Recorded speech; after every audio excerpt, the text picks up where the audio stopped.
ఈరోజు మనం తెలంగాణలో ఉన్న బీఈడి, డిఎస్సి, గురుకుల, మోడల్ స్కూల్స్ ఇలా చాలా రకాల ఎగ్జామ్స్కి ప్రిపేర్ అయ్యే అభ్యర్థులం అందరం కలిసి ఒక వేదిక మీద ఏర్పాటయ్యి అందరం ముక్కుముడిగా అందరం ఒక్కటయ్యి ఈరోజు ప్రెస్ మీట్ని ఏర్పాటు చేసుకున్నాం.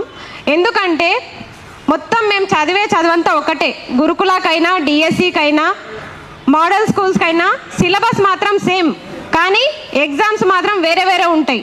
ఏంటంటే ఇక్కడ ఫీజుల దోపిడీ ఏం లేదు, ఫీజుల దోపిడే. ఫీజు మాత్రం వేరుగా తీసుకుంటారు, ఎగ్జామ్స్ మాత్రం కాంబోగా పెడతారు. ఆ వచ్చిన మార్కులనే పరిగణలోకి తీసుకొని జాబ్ వచ్చిందా లేదా వాళ్ళకి సంబంధం లేదు. కానీ మాకు ఎగ్జామ్ మాత్రం ఒకటే పెట్టి ఆ ఒక్క పేపర్ని 4-5 జాబ్లకి డిసైడ్ చేస్తారు అన్నట్టు. అట్లా ఉంది పరిస్థితి. ఇంకా తెలంగాణలో మనకి ప్రభుత్వం ఏర్పాటు కాకముందు 2 లక్షల ఉద్యోగాలు అని చెప్పేసి మభ్యపెట్టి మెగా డిఎస్సి అని చెప్పి మోసం చేసి ఈరోజు అధికారంలోకి వచ్చిన తర్వాత 2 సంవత్సరాలైనా ఖాళీల వివరాలు కూడా ప్రభుత్వం చెప్పలేని దుస్థితిలో ఉంది. ఎంత దారుణం అండి. నిరుద్యోగులు రోడ్లు పట్టుకొని తిరుగుతూ ఉంటే కనీసము వాళ్ళ మీద ఉన్న కృతజ్ఞత కూడా చూపించుకోకుండా నిరుద్యోగుల వల్ల ఏర్పడిన ప్రభుత్వం ఈరోజు నిరుద్యోగుల్ని పట్టించుకోవట్లేదు. అక్కడ బీహార్లో చూసి నేర్చుకోండి. నిరుద్యోగులకి 1000 రూపాయల నిరుద్యోగ భృత్యాన్ని ఇస్తున్నారు. మీకు అది 1000 రూపాయలే కనిపిస్తున్నది, కానీ మీరిచ్చిన మాట ఎక్కడ నిలబెట్టుకుంటున్నారు? మీరిచ్చిన నిరుద్యోగ భృతి ఇస్తామని చెప్పిన మాట ఎక్కడ నిలబెట్టుకుంటున్నారు? ఈరోజు టెట్లో ఎన్ని ఇక్కట్లున్నాయో తెలుసా మీకు? ఎగ్జామ్ రాసే వాళ్ళకి తెలుస్తుంది. మమ్మల్ని అడగండి, చెప్తున్నాం కదా. ఇంతకుముందు 2 సార్లు టెట్ నిర్వహించారు ఈ గవర్నమెంట్ ఏర్పడిన తర్వాత, కానీ దాంట్లో కొన్ని లోపాలు ఉన్నాయి, సవరించండి అంటే అసలు ఎవ్వరు కూడా చెవిలో కూడా పెట్టుకోవట్లేదు మా మాటలు. ఏంది అసలు బయోసైన్స్ చదివిన వాళ్ళు మ్యాథ్స్ ఎట్లా రాస్తారండి? మ్యాథ్స్ ఎట్లా రాస్తారు? వాళ్ళు చేసేది మొత్తం 2 సంవత్సరాలు బయోసైన్స్ చదివి తీరా టెట్ పేపర్లోకి వచ్చేసరికి మ్యాథ్స్ చదవాలి. ఒక 10 మార్కులు వాళ్ళకి బయోసైన్స్ వస్తుంది. టెట్లో మాత్రం మ్యాథ్సే ఉంటుంది మొత్తం. ఎట్లా క్వాలిఫై అవుతారు? మళ్ళీ అది డిఎస్సిలో వెయిటేజ్ ఉంటుంది. అలాగే భాషా పండితులు చదివేది టీపీటీ, హెచ్పిటి. వాళ్ళేమో టెట్కి వచ్చేసరికి సోషల్ చదవాలి మళ్ళీ. అంటే వీళ్ళు భాషా పండితులు తెలుగు 1 సంవత్సరం చదివిన తర్వాత టెట్లో బీఈడి చేసిన తర్వాత ఇదంతా సోషల్ ఎట్లా రాస్తారు పేపర్ 2లో? కాబట్టి భాషా పండితులకి సపరేట్గా పేపర్ బిని నిర్వహించాలి. ఇది మా ప్రధాన డిమాండ్. ఎందుకంటే ఇది మేము ఎక్కడ లేని కోరిక అడగట్లేదు. ఆల్రెడీ పక్క రాష్ట్రమైన ఏపీ ప్రభుత్వం మనకి నిర్వహిస్తుంది. వాళ్ళు 2 సార్లు టెట్ పెట్టిరు. వాళ్ళ గవర్నమెంట్ ఏర్పడిన తర్వాత కూడా భాషా పండితులకి వాళ్ళు న్యాయం చేస్తున్నారు, బయోసైన్స్ వాళ్ళకి న్యాయం చేస్తున్నారు. వాళ్ళు ఏ సబ్జెక్ట్లో చదువుకున్నారో ఆ సబ్జెక్ట్లోనే ఎగ్జామ్ పెట్టి వాళ్ళు చాలా మంది విద్యావేత్తల్ని తీర్చిదిద్దుతున్నారు. మీరు మాత్రం మా పొట్టన కొట్టి మాకు రాని సబ్జెక్ట్లో మమ్మల్ని దింపేసి మీరు చదవరా అని ఇబ్బందులు పెడతా ఉంది.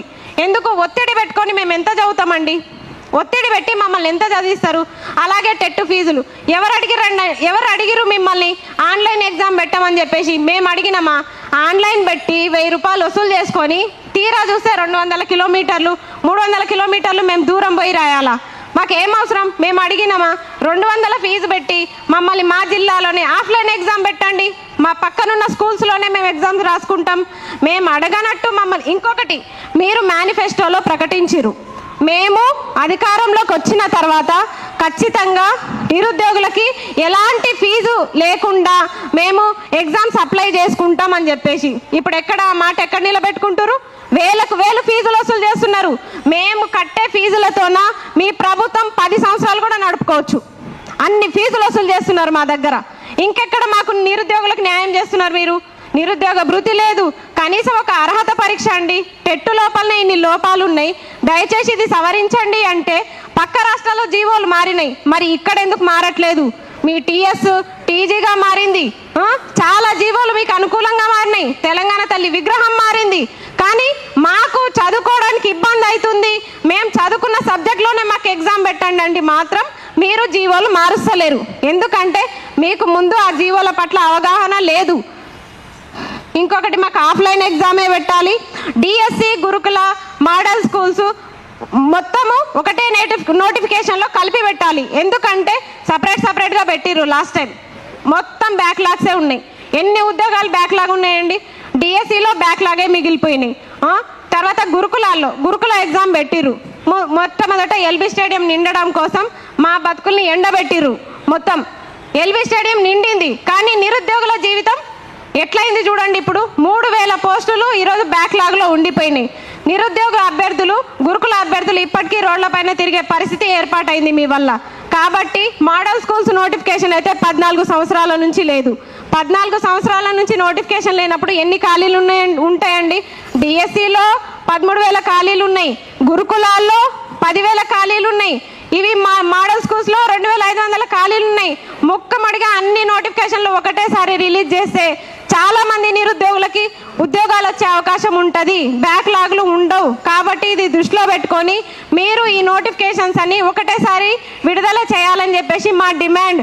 ఇవన్నీ మేము లేని కోరికలు అడగట్లేదు. వీలైతే మీకు తీరిక దొరికితే ఐఏఎస్ ఆఫీసర్లు మీరు ఏర్పడ్డారు కదా, అన్ని తెలిసినోడు అమాస రోజు వచ్చినట్ల మీరు అన్ని జీవోలు ఐఏఎస్ ఆఫీసర్లకు తప్ప ఎవరికి తెలుస్తుందండి? ఎవరికి తెలుస్తుంది? అయినా సరే మీరెందుకు పక్క రాష్ట్రాల జీవోలను ఆదర్శంగా తీసుకోరు? అన్నిట్లో ఆదర్శంగా తీసుకుంటారు. పక్క రాష్ట్రాల జీవోలను ఒకసారి చూడండి. విద్యా వ్యవస్థలో విద్యాశాఖ మంత్రి గారు ఎన్ని లోపాలు ఉన్నాయో తెలుస్తుంది. మేము విద్యాశాఖ మంత్రికే సూటి ప్రశ్న అడుగుతున్నాము. మీరు 18 గంటలు పనిచేస్తా ఉన్నా అంటున్నారు. 18 గంటల్లో 1 గంట, కేవలం 1 గంట మా విద్య కోసం కేటాయించండి. మా బతుకులు మారుతాయి, విద్యా వ్యవస్థ బలోపేతం అవుతుంది.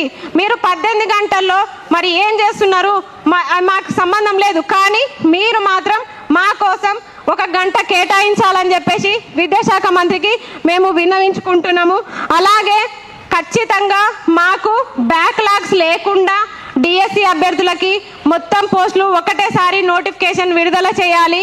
108 జీవో, ఆ పేర్లోనే ఎట్లుంది చూడండి, అంబులెన్స్ నంబర్, గుండె దడ దడ అంటది జీవోని చూస్తేనే. అలాంటిది అది ఇప్పటికీ అట్లే ఉంది. ఎందుకండి మీకు చంద్రబాబు మీద అంత ప్రేమ?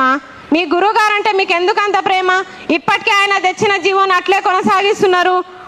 ఇప్పటికీ రాష్ట్రాలు వేరైనాయి, అయినప్పటికీ మీరు ఎందుకు మా జీవోని మారుస్తలేరు? ఇప్పటికీ విద్యా వ్యవస్థలో ఇంకా నిజం చెప్పాలంటే డిఎస్సి చదివిన అభ్యర్థులు లక్షల్లో ఉన్నారు.